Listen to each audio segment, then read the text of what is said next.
At She Can, we tell women's stories. We show how women got to where they are today because it's easier to be what you can see. And I'm very excited to talk to Prune Harris today. Prune, welcome to She Can. You are such an incredible woman who helps so many people around the world.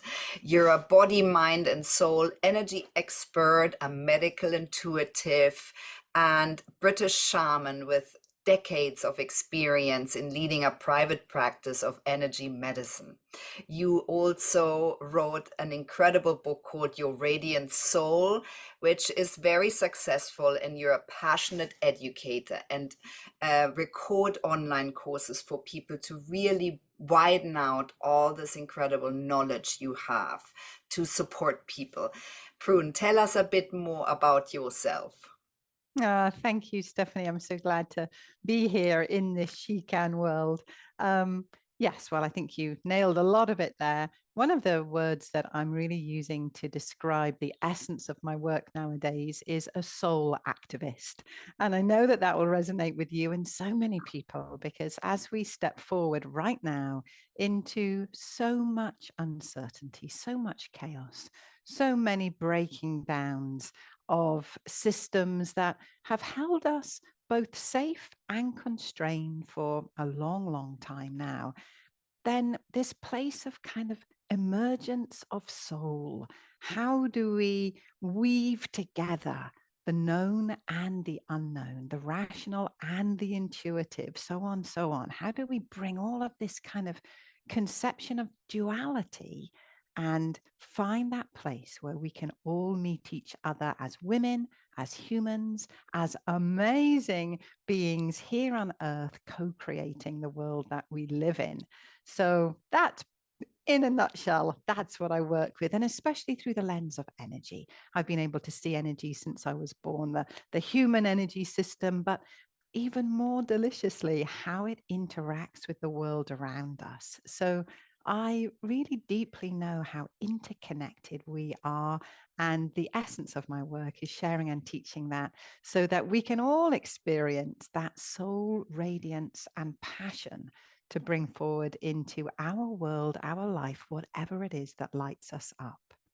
Which is so important, Prune. We are live in a extremely polarized world, and we have so many. The bridge is missing in so many areas for so many people, and I think it's real essence, which is why you're so successful.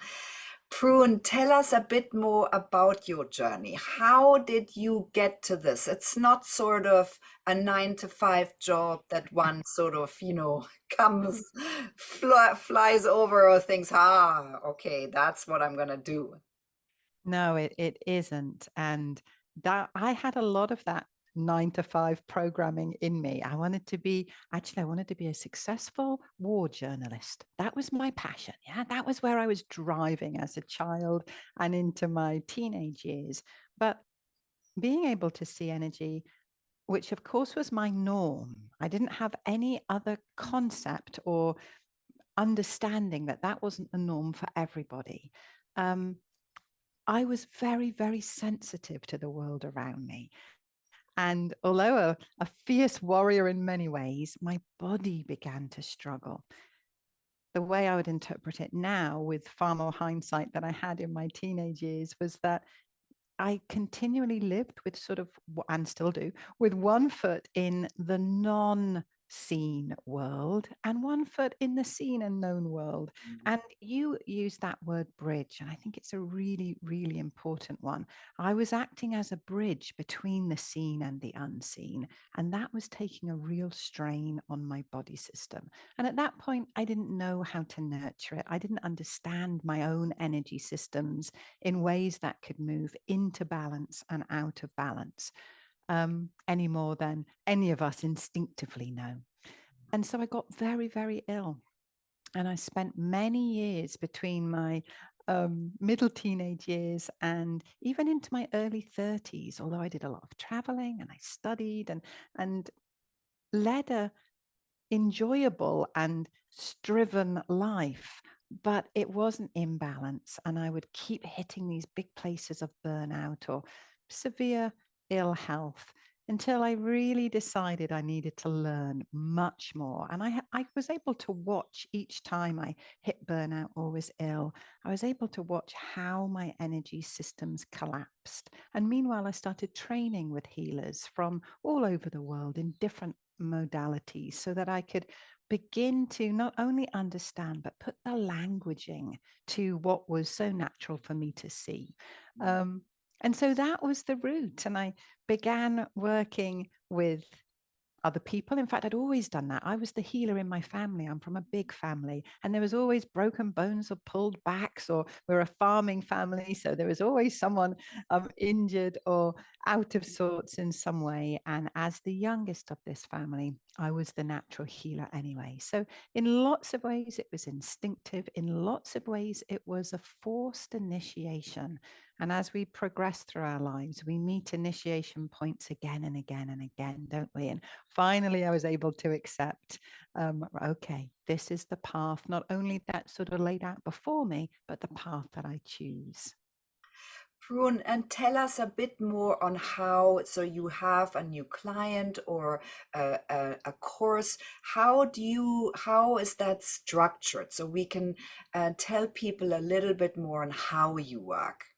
Yeah. So pretty much, I work with the understanding that as human beings, as animal beings, we have 6 parts of our energy anatomy. Some will be very familiar to almost everybody, the aura, the chakras, and some may not be so familiar.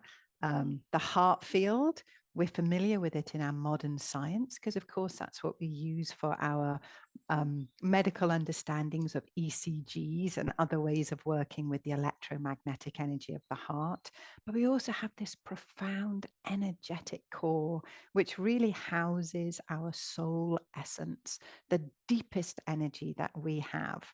And there are pulses and rhythms that work through us as well as amazing channels of energy, which, of course, nothing I'm saying is new in any way. The ancients have written about this for thousands of years. And I think one of my skills is that I can make it very understandable for people because I see it, it's obvious, it's apparent. So I'm able to help people understand their own energy, understand that everything they are and everything that around us is energy, understand that we're so connected, and then really work with practices, either physical ones, maybe something as simple as one hand on the forehead and one hand on the belly, which aligns many of those structures I was just talking about, Mm. or consciousness ones that you actually visualize, think, imagine, know how to work with your energy system in simple situations that can come up. Let's say you're overwhelmed in a business meeting, or you feel exhausted and you haven't even picked the kids up from school yet. Any of these places in our life where perhaps by understanding our energy and how to nurture it, how to maintain it, how to help it evolve from those old patterns, then we're able to live a far more healthy, radiant life. Yeah, I mean, you are tracking, understanding, and really translating all that energy and within people and outside of people in the auric field. And you do forecasts of energies for the next months, which is really interesting. Prune, what is your main motivator now that you've been doing this work for a long time and you've worked with many people? And I think there's two. There's two main, if I'm allowed to. One is my own soul need to express and experience these passions, these gifts, these challenges of mine. So it's an area of work that I can show up truly 100% authentically. Even if I'm having a bad day, I can show up fully in that place and say, this is my purpose here in this world. And then the other one is because I am both deeply beloved of the earth and I love her massively. And it feels that right now, in all of the damage, in all of the challenges that's being presented in our daily lives as human beings, as the animal world, as the plant world, as the entire planet, then that is my big driving motivation. I know that every time I or anyone else can vibrate at that energetic level of their own light, their own soul, their own healing vibration in the world, then that is changing, fundamentally changing that web of life that is within us and around us and that we continually co-create. So, yeah, a deep love of Earth and all beings here is my other motivator. Prune, and you obviously have incredible qualities just to be intuitive, deeply intuitive, to see energy. These are all gifts that one can learn. I always believe many people can learn it. Other people think, oh, it's given to you by birth and you just have that gift. I always think it's something you can learn. What qualities do you think make you so good at what you do? Well, I absolutely agree. Every single person, and I've taught hundreds, if not thousands of people now to perceive energy. Because actually, what I would say, rather than having to learn it, is we have to unlearn Mm, the thought that we don't know it. We are energetic beings. Yeah. So we always have that sense, that knowing, that understanding of energy. And so often I'll share a practice and someone will say, oh, I do that anyway. I do that when I lie in bed, or anytime I'm stressed, that's what I do anyway. Of course we do. Energy medicine is the most ancient of the medicines. So I think that we naturally have that. And as with any gifts or skills, there's kind of some people have a little bit more and some people have a little bit less. And I think just my own natural ability to perceive energy, to communicate with the spirit world, to be that bridge, as you were talking about, obviously they enhance skills that I'm bringing to the work. But I also think I'm a very brave person. I show mm, up with a lot of courage. yeah. Um, and I'm lucky, I'm a bold person as well. I don't work with a lot of fear naturally, but when it's there, I tell you why, I feel like all of my ancestors line up behind me. And I've got some good bravery in that stock. And I feel supported Mm, to actually show up in the world in my fullness. It can be a potentially threatening place, can't it? To say, hey, this is me. This is me in all of my challenges and all of my gifts. And who are you? And I feel like that ability to be in our authenticity has been so restricted from us, yeah. men and women, of course, but the legacy of the patriarchy is damaging to all beings. Mm, But the story of silencing women, the story of women having to fit in a particular mold, that's where I feel right now we're all at that place of stepping into courage to say, no, no more. yeah. Now we get to shine all together. Women, men, people that don't identify as either. Let's step up into the healing of this world. Yeah, to allow ourselves and everybody else to be who they truly are. And that's a journey, and sometimes a challenging journey to figure that out.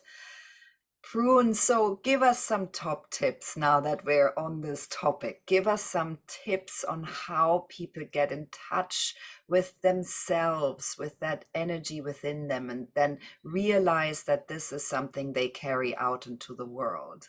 Mm. I would condense it into one top tip, because these last maybe 3 or 4 years, I feel that it's a question, and it's a question that I'm seeing deeply transform individuals. And that question is, what do I need from me to be me? What do I need from me to be me? So often we're looking for validation and understanding externally, and that's important too. I'm not going to diminish that.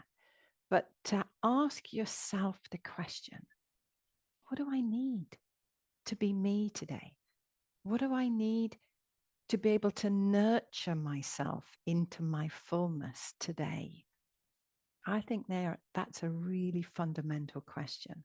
Because when we're able to nurture instead of live in fight, flight, freeze, I hear a lot that we have fight, flight, freeze, we have rest and digest, but I don't hear about the third state, which I see many, many people moving in and out of every day. And that third state is connect and create. And right now, so yes, it's the parasympathetic system, but it's the parasympathetic nervous system in its natural place when you're able to radiate your essential energy through your being and into your life. Then we get to connect and create.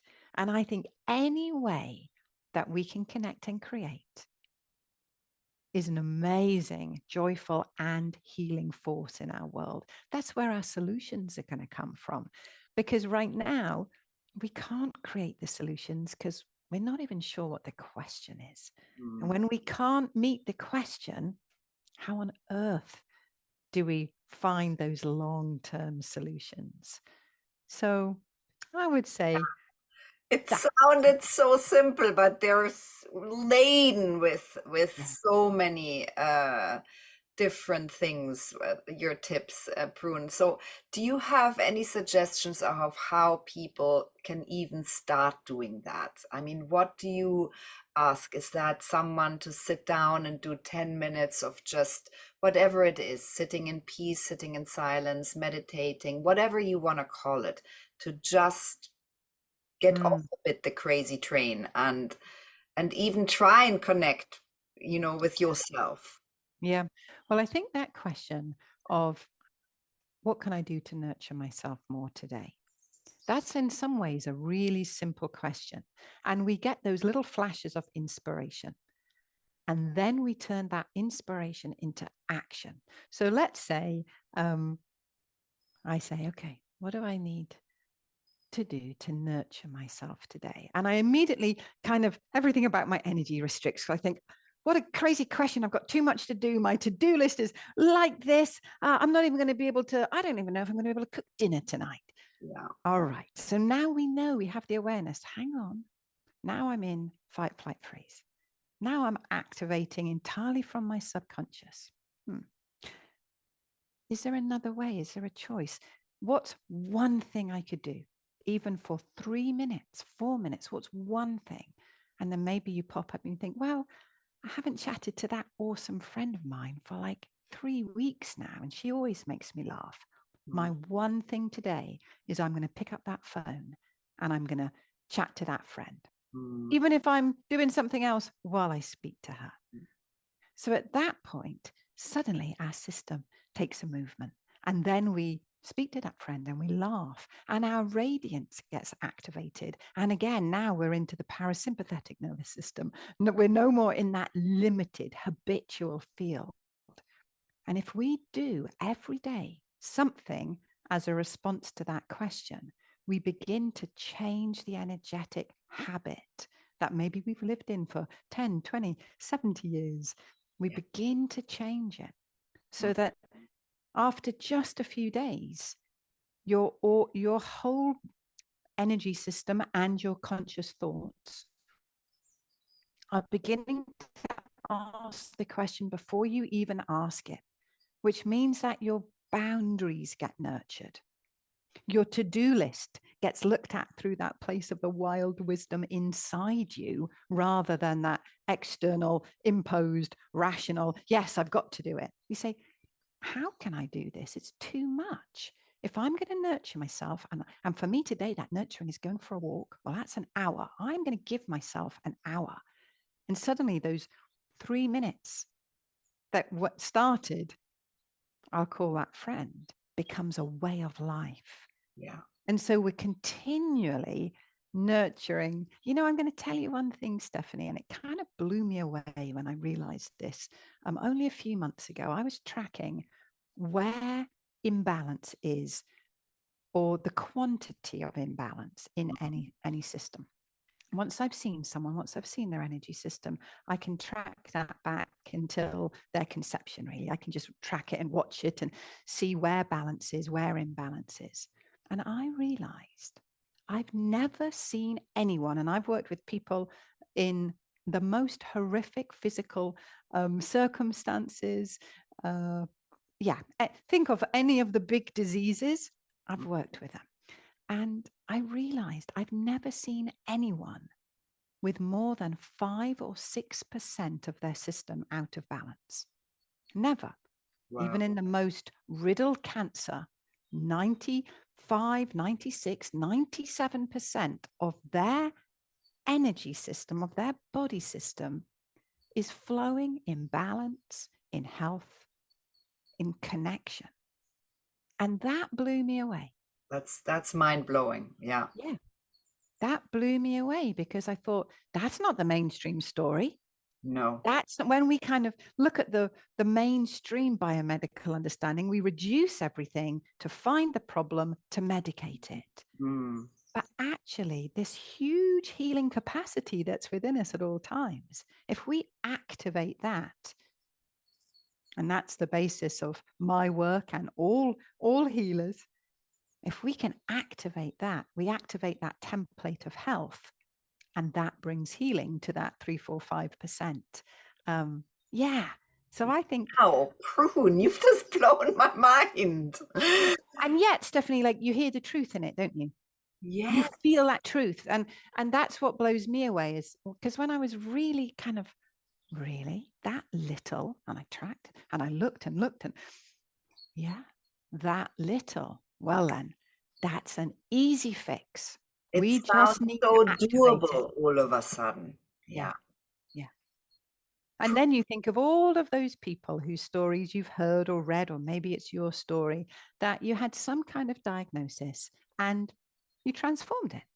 Mm. You brought the healing in, and maybe you worked alongside the amazing biomedical industry and medical processes that we have, and maybe you didn't. But whatever happened, you brought healing into your body system. That's inspiring. Yeah. Prue, thank you for these beautiful words and this mind-blowing truth. So what are you most proud of to date? Wow. Is it enough to say I'm proud of being alive? I'm proud of being alive, and I'm proud of having children who are beautiful young adults who are also navigating life. I think we expect so much of ourselves. Yeah. We measure success in the oddest of ways. And I think that's a story that is changing, and you're being such a big part of changing. So, like, I could say I'm proud of my book, or I'm proud of my work, and I am. But I'm also deeply proud. I was out for a walk yesterday, and I stood, the sun was low in the sky, and I stood beside a gate. I live in the countryside. And I just stood there and marveled at the immense grace of life. Mm. So if I'm allowed, that's what I'm going to say. I'm proud of being alive and consciously connecting with that life, trying to help all of my actions be life affirming, not just for me, but for the cosmos. Yeah. That's what I'm proud of. Prune, so what are your goals, or do you have any goals? What are the next years looking like? What are the things that you would like to, quote unquote, achieve, but Yeah. you're envisioning? Yeah. I have big goals, big goals. I love goals. And then I help throw them away by putting them out into the universe and saying, if this is the way that I can co-create in the most full way, then let's do it together. So my goals, I want to, at the moment, I'm probably reaching a few 100,000 in my work. Mm. Well, I would like to reach 7 billion or maybe 6.5 billion.